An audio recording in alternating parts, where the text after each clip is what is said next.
सुमिति की बातों में सच भी था और दूरगामी सोच भी।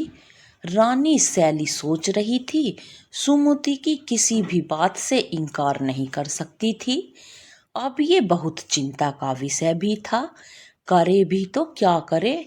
कूड़ के राजा ने भी सही ही विचार किया है। कहीं ना कहीं उसको भी इस बात का अंदाजा तो होगा ही कि हयात नगर के राजा संस्कार पर कोई संतान भी नहीं है। वो इतना भी निश्चय ही समझा होगा कि जरूर कोई ना कोई समस्या होगी, तभी संतान सुख नहीं मिल पा रहा। सुमिति ने जैसा कहा, अगर वैसा ही हो जाता है तो उसकी पुत्री से महाराज का विवाह करना ही होगा। अगर समस्या मुझ में हुई तो कूड़ के राजा की पुत्री से जो भी संतान होगी वो इस संपूर्ण राज्य की उत्तराधिकारी होगी। प्रत्यक्ष या परोक्ष रूप से शासन तो कूड़ राज्य के राजा का ही होगा। फिर अनेकों तरह की संभावनाओं और चिंताओं से घिरी रानी सैली एक टक झरोके से बाहर देखती हुई सोच रही थी।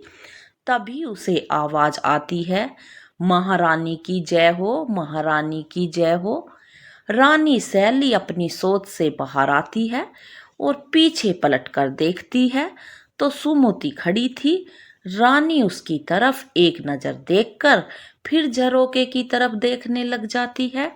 सुमति, रानी जी, प्रतीत होता है आप किसी गहरी सोच में हैं। रानी बिना बोले बस एक तरफ देखे जा रही थी। सुमति को लगा रानी का बात करने का मन नहीं है। वो होले से पीछे हटते हुए वहां से जाने लगी।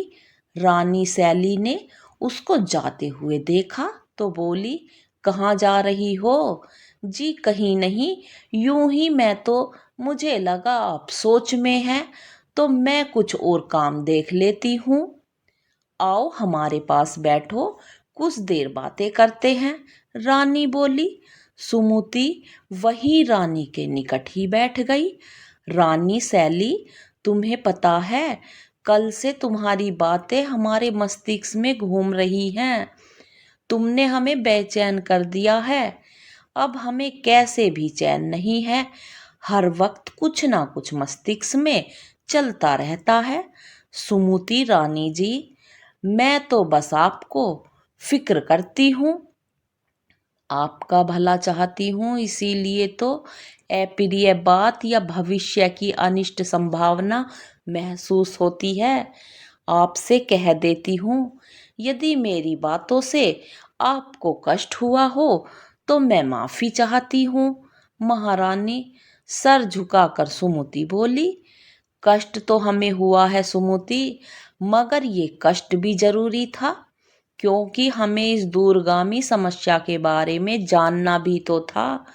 वरना हम निश्चित रहते और समस्या हमारे सामने व्यापक रूप ले लेती। तो बताइए रानी जी, क्या दुविधा चल रही है आपके हृदय में? रानी सैली के हृदय मस्तिष्क में जो भी विचार दुविधा पनप रही थी वो उसने सुमति को बता दी। सुमति कुछ सोचते हुए बोली, बहुत कुछ सोच रखा है आपने तो रानी जी, किंतु आपका ये सब सोचना भी सही ही है, मगर अपने इस सब में एक बात पर तो ध्यान नहीं दिया।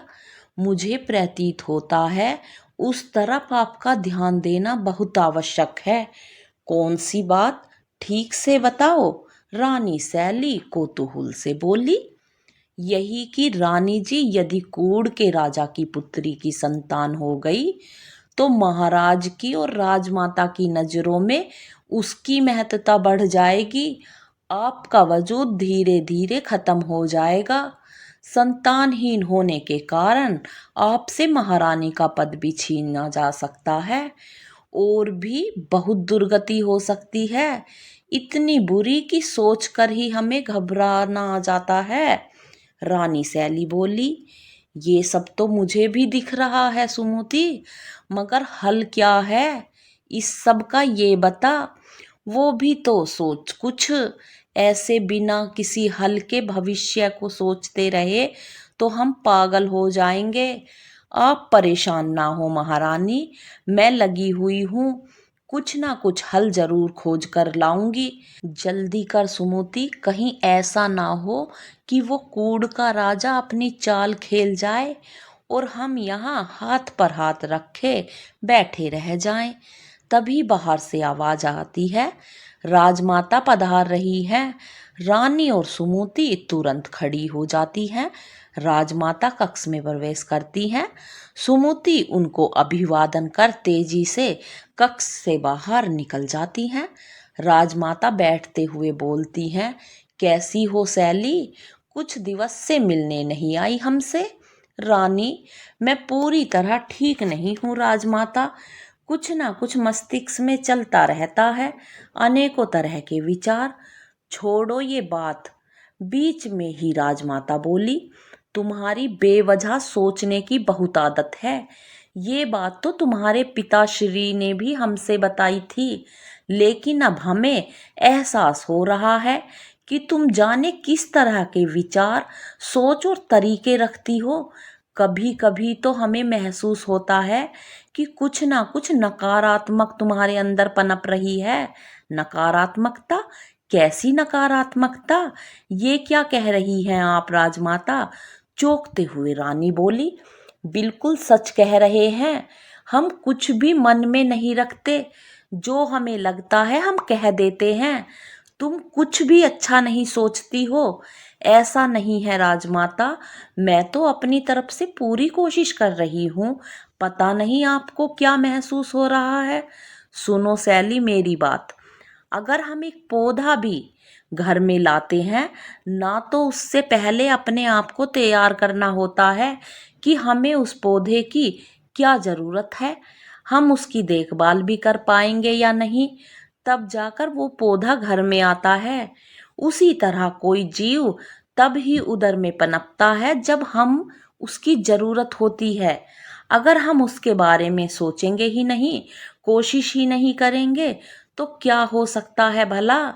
ये मेरी निजी सोच है, हो सकता है तुम सहमत ना हो इससे, तो कोई बात नहीं, अगर सहमत नहीं हो तो गलत साबित करो हमें। राजमाता ने इतना कुछ कह दिया था कि रानी शैली को कुछ समझ नहीं आ रहा था। वो समझ ही नहीं पा रही थी कि गलती किसकी है और राजमाता का इशारा किस तरफ है। फिर भी राजमाता की बात सुनना और समझने का अभिनय करना तो जरूरी ही था। बस वो सर झुकाए उनकी बातें सुन रही थी।